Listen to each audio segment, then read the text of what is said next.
Assalamu alaikum students, I am your teacher Mahwish, I am your Urdu and Islamiyat teacher. How are you students? Hope you are all doing good students. आज हम लोग इस्लामियात का पढ़ेंगे। हम देखते हैं आज हमने क्या पढ़ना है। स्टूडेंट्स देखें, आज हमारे पास है नमाज की अहमियत और फजीलत और फ़राइज़। इसकी हाफ़ बुक रीडिंग हम लोगों ने कंप्लीट कर ली थी, हाफ़ हमारी जो थी वो रह गई थी। ठीक है, आप लोगों को नमाज की अहमियत और फजीलत फ़राइज़ के बारे में बताया गया। अहमियत क्या है, फजीलत इसकी कितनी है, कितनी नेकी का काम है, कितनी आला है हमारे लिए, इसके फ़राइज़, इसको कैसे अदा करने हैं, पर कैसे फ़र्ज़ की गई हैं। ठीक है, अब देखिए हमारा जो नेक्स्ट रह गई थी वो आज हम लोग पढ़ेंगे। फ़राइज़ नमाज में कुछ ऐसे अरकान का अदा करना फ़र्ज़ है जिसके बगैर नमाज मुकम्मल नहीं होती। लिहाजा नमाज की अदायगी के लिए इन अरकान को जहन में रखें और इनमें से कोई एक रुकन भी छूट जाए तो नमाज नहीं होती। ठीक है स्टूडेंट्स, आप लोग इस चीज़ को समझेंगे। अगर कोई भी एक रुकन हमसे रह जाएगा तो हमारी नमाज कबूल नहीं होगी। तकबीर तहरीमा, ये देखते हैं कि ये क्या है। नमाज के आगाज़ में दोनों हाथ कानों तक उठाकर अल्लाह अकबर कहना तकबीर तहरीमा कहलाता है। ठीक है, जो सबसे पहले हम लोग नियत करके हाथ उठाकर कानों तक लेके जाते हैं ना, वो तकबीर तहरीमा होता है। तकबीर का मतलब है अल्लाह की बड़ाई बयान करना, यानी कि हम अल्लाह की तारीफ़ कर रहे हैं। ठीक है, और तहरीमा का मतलब है हराम करार देना। ठीक है, इसके बाद नमाजी पर नमाज अदा करने के सिवा दूसरे सब काम हराम हो जाते हैं। ठीक है, यानी कि हराम करार देना है, यानी कि हम अल्लाह की तारीफ़ के साथ साथ दूसरे काम जो है वो इस वक्त हम पे हराम है। ठीक है, हाँ, यानी कि हमने सिर्फ नमाज ही अदा करनी है। ठीक है, क़याम का मतलब है सीधा खड़ा होना। नमाज में क़याम से मुराद इतनी देर हाथ बांध कर सीधा खड़ा होना है जिसमें सूरह फातिहा और कुरान की इतनी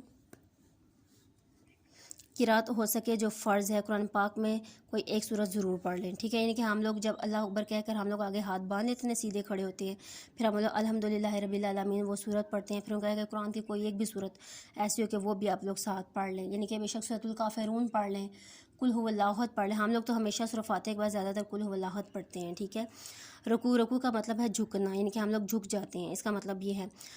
किरात ख़त्म करके अल्लाह अकबर कहकर घुटनों पर दोनों हाथ रखकर झुकना रुकू कहलाता है। यानी कि किरात हम लोग जब ख़त्म करते हैं ना क़याम के बाद, हम लोग रुकू में चले जाते हैं, यानी कि घुटनों पे हाथ रख के हम लोग झुक जाते हैं।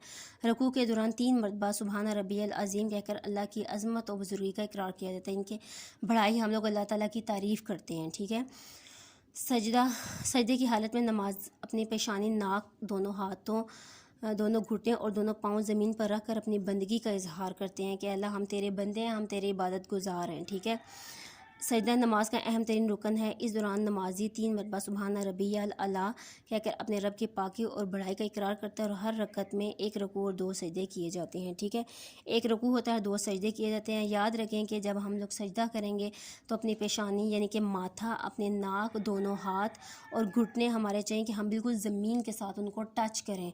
बाज़ लोग ऐसे होते हैं कि माथा थोड़ा सा आगे से उठा लेते हैं, नाक को ज़मीन के साथ टच नहीं देते, बाजू की कोहनियों को टच नहीं देते। अगर आप इन चीज़ों में से कोई एक भी चीज़ को टच नहीं देंगे तो वो आपका सजदा नहीं होगा, वो आपका रुकन जो है वो माइनस हो जाएगा, आपकी नमाज कबूल नहीं होगी। ठीक है, इन चीज़ों का आप लोगों ने स्पेशली सजदा करते वक्त ध्यान रखना है कि आपकी पेशानी, आपका नाक, आपके दोनों हाथ, आपके दोनों घुटने जो ज़मीन के साथ टच होने चाहिए।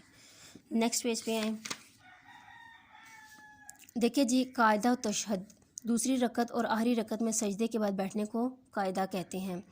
आखिरी कायदा में तशहद, दुरूद शरीफ और कोई मसनून दुआ पढ़कर, यानी कि मसनून वो होता है यानी कि जो रसूल पाक सल्लल्लाहु अलैहि वसल्लम ने काम खुद किया होता है। ठीक है, पढ़कर सलाम फेरा जाता है। देखिए, दूसरी और आखिरी रकत में सजदे के बाद बैठ को कायदा कहते हैं, यानी कि हम दूसरी या फिर आखिरी रकत में जो है वो बैठ जाते हैं। ठीक है, दोनों हाथ रख कर अपने घुटनों पे बैठते हैं, उसको कायदा बोलते हैं। फिर हम दुरूद शरीफ पढ़ते हैं, पहले अत्तहियात पढ़ते हैं, फिर दुरूद शरीफ पढ़ते हैं। उस हालत में हम अपनी शहादत की उंगली भी उठाते हैं। ठीक है, वो होता है कायदा व तशहद। ठीक है, फिर मसनून दुआ कोई ना कोई हम लोग इसमें जो है वो पढ़ लेते हैं। नमाज की फ़र्ज़ियत के मतलब रसूल पाक सल्लल्लाहु अलैहि वसल्लम का फरमान है, जब बच्चा 7 साल का हो जाए उसे नमाज़ पढ़ने का हुक्म दो, और जब 10 साल का हो जाए और नमाज ना पढ़ता हो तो उस पर सख्ती करके उसका नमाज का आदी बनाओ। ठीक है, यानी कि 7 साल के बच्चे पर नमाज़ फ़र्ज़ की गई है, फिर भी वो नहीं पढ़ता 10 साल तक, तो बेशक उसको नमाज़ पढ़ने के लिए मारो या सख्ती करो ताकि वो नमाज का आदी हो जाए। नमाज के फ़वाइद, हज़रत मोहम्मद ने फरमाया, नमाज दीन का सतून है, जिसने इससे कायम किया उसने गोया पूरे दीन को कायम किया। ठीक है, यानी कि जो नमाज को कायम करता है समझो उसने पूरे दीन को जो है वो कायम कर लिया है, यानी कि پورے دین کی وہ عبادت جو ہے وہ کر سکتا ہے، اور جس نے اسے ترک کیا اس نے پورے دین کو ترک کیا، یعنی کہ جو نماز ہی نہیں پڑھتا تو وہ باقی دین کو کیا کرے گا، یعنی کہ وہ کیا کام کرے گا دین میں، قرآن پاک پڑھے گا، روزے رکھے گا، زکوٰۃ، حج، یعنی اس کے علاوہ جو ہمارے پاس دین کے بارے میں باتیں، کیا وہ ان کو پورا کرے گا؟ کبھی بھی نہیں۔ نماز ہوگی تو باقی پورا دین ہمارا جو ہے وہ قائم ہو جائے گا، نماز کے پیچھے پیچھے سب کچھ ہمارا چلے گا، یعنی دین کی عمارت نماز ہی کے سہارے قائم ہے، یعنی کہ ہمارا نماز جو ہے وہ ہماری دین کی عمارت ہے، یعنی کہ سب سے بڑی ہے، سب سے افضل چیز، سب سے پہلی چیز ہماری نماز ہے، یہ ہوگی تو ہمارا پورا دین مکمل ہوگا۔ نماز کی ادائیگی بہت سے فوائد حاصل کرنے کا سبب ہے۔ دیکھیں جی، نمبر 1 ہے نماز پڑھنے سے انسان روحانی اور جسمانی پاکیزگی حاصل کرتا ہے، ہماری روحانی بھی ہوتی ہے اور جسمانی ہم لوگ پاکیزہ ہو جاتے ہیں، پاک ہو جاتے ہیں۔ نماز وقت کی پابندی کا عادی بنا دیتی ہے، ٹھیک ہے، ہم لوگ پابندی وقت جو ہے وہ سیکھ لیتے ہیں کہ ہم لوگوں نے کون سے ٹائم پر نماز پڑھنی ہے، یعنی کہ اس چیز سے ہمیں اور بھی کام کرنے کے لیے ہم لوگ وقت کی پابندی کے عادی ہو جاتے ہیں۔ نمبر 3، نماز پڑھنے سے اللہ تعالیٰ کا قرب اور رحمتیں حاصل ہوتی ہے۔ قرب کا مطلب ہوتا ہے ہم اللہ تعالیٰ کے پاس ہو جاتے ہیں، نزدیک ہو جاتے ہیں، اللہ تعالیٰ کی رحمتیں ہم پر جو ہیں وہ برستی ہیں، ہمیں حاصل ہوتی ہیں۔ نمبر 4 ہے باجماعت نماز پڑھنے سے انسان کے اندر نظم و ضبط پیدا ہوتا ہے، ٹھیک ہے، یعنی کہ جو انسان باجماعت نماز پڑھتے ہیں انہیں پتہ چلتا ہے کہ انہوں نے یعنی کہ نماز کو کس اصول سے، کس طریقے سے انہوں نے اس کو پڑھنا ہے، ٹھیک ہے۔